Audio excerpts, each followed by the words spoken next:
بسم اللہ الرحمن الرحیم۔ السلام علیکم اسٹوڈینٹس، آج ہم سبق نمبر 10 وطن کا ترانہ نظم کی تشریح، نثر اور مرکزی خیال کریں گے۔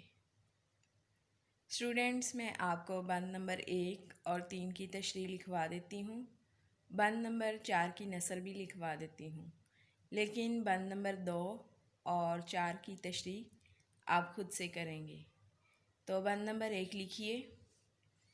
اے وطن تو خدا کی عطائے ہنسی، غازیوں کی زمیں غیرتوں کی امی، تیرا ہمسر نہیں کوئی ثانی نہیں، روز افزوں تیری شان و شوکت رہے، اے وطن تو ہمیشہ سلامت رہے، تو سلامت رہے تا قیامت رہے۔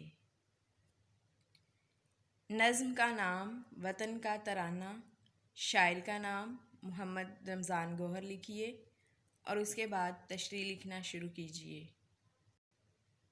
تشریح ہے: نظم کے اس بند میں شاعر محمد رمضان گوہر وطن کو خراج عقیدت پیش کرتے ہوئے کہتے ہیں کہ اے وطن، تو اللہ تعالیٰ کا دیا ہوا انمول اور حسین تحفہ ہے۔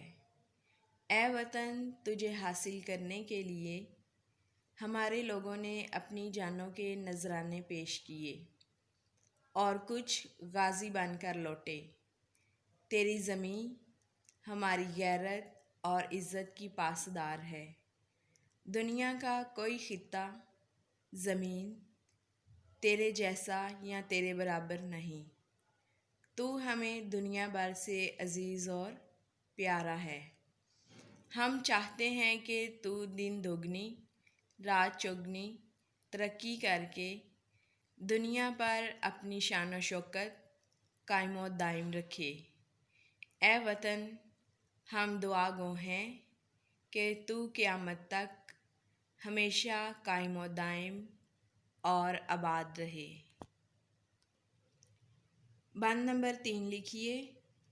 تیرے نغمے بہاروں کا پیغام ہے، تیرے چشمے نظاروں کا پیغام ہے، تیرے صحرا ستاروں کا پیغام ہے، شادماں تو سدا مثل جنت رہے، اے وطن تو ہمیشہ سلامت رہے، تو سلامت رہے تا قیامت رہے۔ نظم کا نام وطن کا ترانہ، شاعر کا نام محمد رمضان گوہر اور اس کے بعد تشریح لکھیے۔ نظم کے اس بند میں شاعر وطن کی عظمت اور خوبصورتی بیان کرتے ہوئے کہتے ہیں کہ اے وطن، تیرے نغمے لوگوں کو بہار اور خوشی کا پیغام دیتے ہیں۔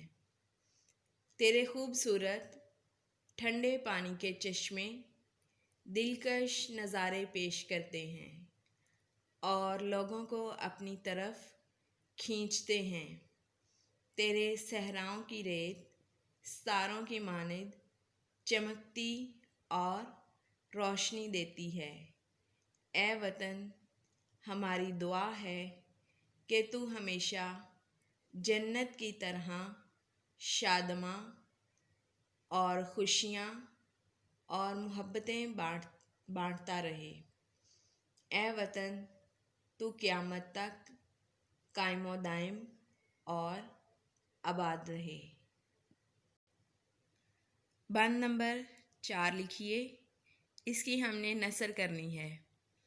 دل سے نکلی دعاؤں کی تاثیر تو، سچ جو پوچھو تو ملت کی جاگیر تو، خواب اقبال کی زندہ تعبیر تو، تیری قائم سدا شان و شوکت رہے، اے وطن تو ہمیشہ سلامت رہے، تو سلامت رہے تا قیامت رہے۔